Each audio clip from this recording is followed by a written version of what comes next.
Hello everyone, आज हम इस वीडियो में मैट्रिसेस चैप्टर की एमसीक्यूज करेंगे। तो चलिए करते हैं। If a matrix A is of order 3 into 2 and matrix B is of order 2 into 2, then the matrix A into B is of order. यहाँ पे हमारे पास ए का ऑर्डर है 3 into 2 और बी मैट्रिक्स का ऑर्डर है 2 into 2। जब भी हम दो मैट्रिसेस को मल्टीप्लाई करते हैं अंडर मैट्रिक्स मल्टीप्लिकेशन, जैसे ए इंटू बी करेंगे, लाइक सपोज ए का ऑर्डर है m इंटू एन और b का ऑर्डर है n इंटू पी।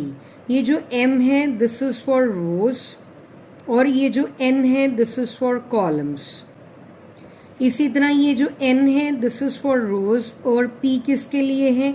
कॉलम्स। किसके कॉलम्स? नंबर ऑफ कॉलम्स किसके? b के। अब ए की नंबर ऑफ कॉलम्स और बी के नंबर ऑफ रोज जो हैं वो इक्वल होने चाहिए। तो यहाँ पे इसके नंबर ऑफ कॉलम्स कितने हैं? 2 और इसके नंबर ऑफ रोज कितने हैं? 2। क्या ए का एंडिंग ऑर्डर वाइज और बी का स्टार्टिंग ऑर्डर वाइज सेम है? तो यस, मैट्रिक्स मल्टीप्लिकेशन पॉसिबल है और जो इनका कंबाइंड ऑर्डर बनेगा दैट इज 3 into 2। तो यहाँ पे ऑप्शन नंबर ए जो है वो करेक्ट होगी। अगला हमारे पास क्वेश्चन है, product A B of two matrices A and B is possible जब ए और बी का है सेम नंबर ऑफ रोज। देखिए अभी हमने ऊपर बात करी है भी कब मैट्रिक्स मल्टीप्लिकेशन पॉसिबल होता है। जब अगर इसका ऑर्डर है m इंटू एन तो अगले क्या क्या होना चाहिए? n into P. मीन्स जो ए के नंबर ऑफ कॉलम्स हैं that should be equal to B के नंबर ऑफ रोज के। तो यहाँ पे ये देख लेते हैं ये वाला ऑप्शन किसके पास है? बी ऑप्शन कहता है the number of columns of A, हाँ जी, ए के columns is equal to the number of rows of B. तो हमारी भी तो यही रिक्वायरमेंट है। That means option number B is the right one. तो यहाँ पे हमारे पास थर्ड एमसीक्यू है, if A is equals to 5, 10, 3, -4 and I is for identity matrix that is 1, 0, 0, 1, then A into I is equal to, देखिए A जो है वो एक मैट्रिक्स है 5, 10, 3, -4, 2x2 का मैट्रिक्स है। उसमें नंबर ऑफ रोज भी 2 है और नंबर ऑफ कॉलम्स भी 2 है। जिसमें नंबर ऑफ रोज और नंबर ऑफ कॉलम्स इक्वल हो उसको हम स्क्वायर मैट्रिक्स कहते हैं। और आई है दैट इज आइडेंटिटी मैट्रिक्स, वो भी 2x2 का है।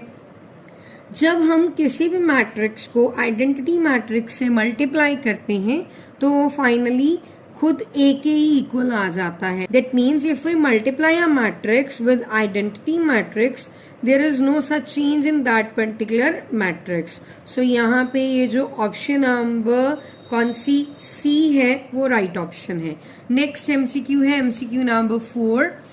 If the matrix has 4 elements, अगर एक मैट्रिक्स के पास 4 एलिमेंट्स हैं, then which of the following can not be the order of the matrix.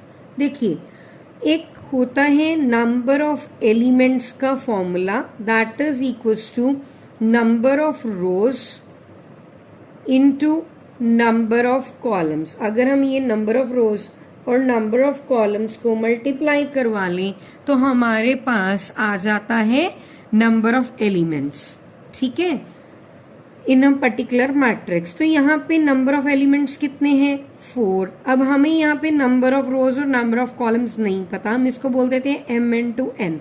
अब देखो ये m इंटू एन करके कितना आना चाहिए? 4।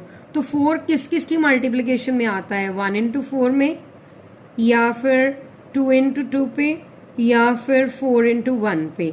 तो ये तो ऑप्शन नंबर ए को भी सेटिस्फाई करता है भी। ये जो अगर नंबर ऑफ एलिमेंट्स 4 हैं तो उसका ऑर्डर हो सकता था 2 into 2, 1 into 4 भी हो सकता है ऑर्डर, 4 into 1 भी। तो कौन सा ऑर्डर नहीं हो सकता? 2 into 3, क्योंकि अगर हम 2 into 3 को मल्टीप्लाई करेंगे तो 6 बनेगा।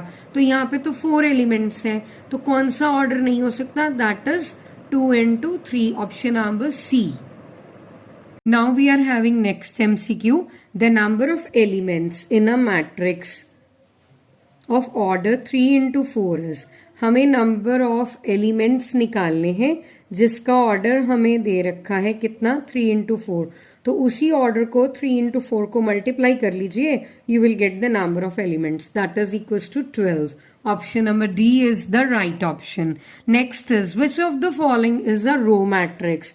सो हमें यहाँ पे समझना पड़ेगा what is row matrix and what is column matrix.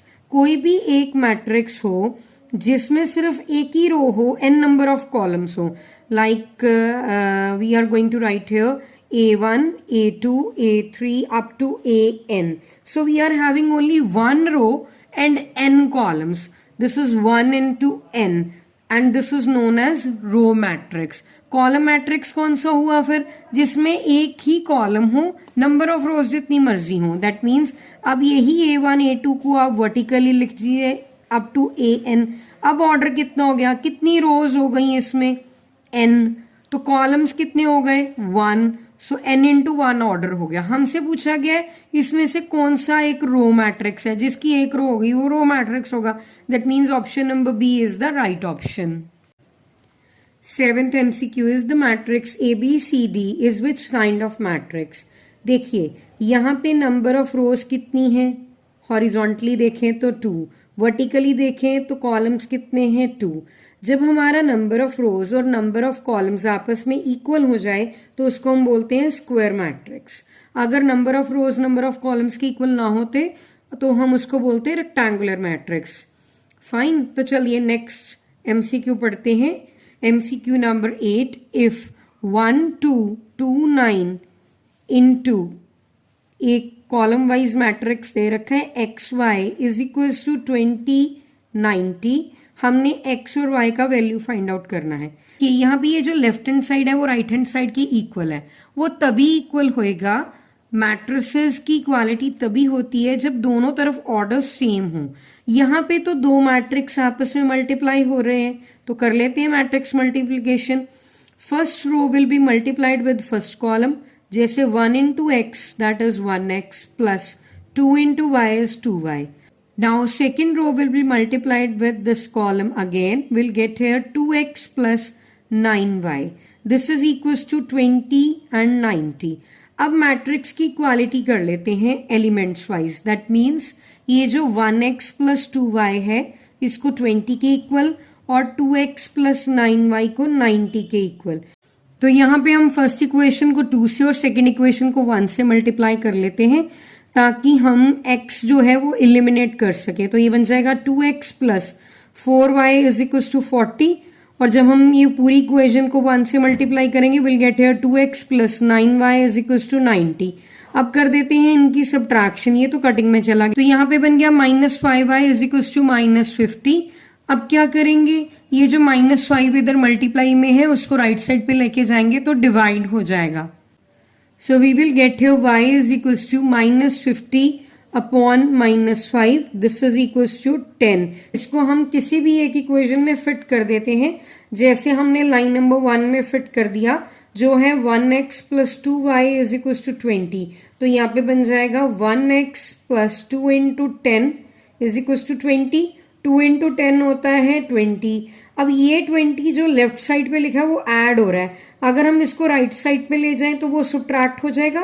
तो 20 minus 20 इज 0, सो x का वैल्यू 0 आ गया। इसका मतलब यहाँ पे हमारे पास ए ऑप्शन थी जिसमें x का वैल्यू 0 और y का वैल्यू 10 लिख रखा था, तो ऑप्शन नंबर ए जो है वो राइट हो जाएगी। MCQ नंबर 9, यहाँ पे a का वैल्यू और b का वैल्यू दे रखा है। They are asking for the value of BA। तो BA मीन्स आपको B मैट्रिक्स आगे और A मैट्रिक्स जो है वो पीछे लिखना पड़ेगा। अब मैट्रिक्स मल्टीप्लिकेशन कर लेते हैं। This first row will be multiplied with first column, will get here 1 into 2 that is 2 plus 2 into 4 that is 8, then 1 into 3 is 3 plus 2 into 2 is 4।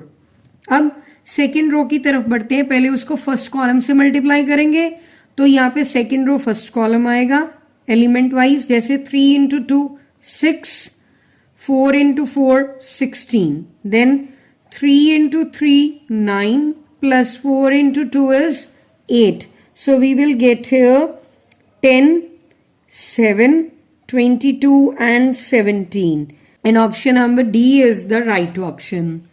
MCQ number 10. If A is equals to A is 2, 3, 7, 5. They are asking to find A square. A square का meaning हो गया आपको A को A से multiply करना है. तो कर लेते हैं.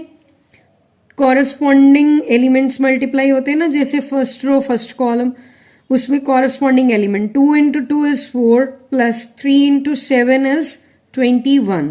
फिर अभी आप फर्स्ट रो में ही हो पर कॉलम नंबर 2 है. ये कब तक चलता है? जब तक पूरे कॉलम नहीं कंप्लीट हो जाते.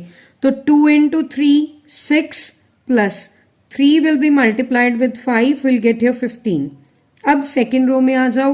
Second row first column 7 into 2 is 14 plus 5 into 7 is 35. The next will be 7 into 3 21 plus 5 into 5 is 25.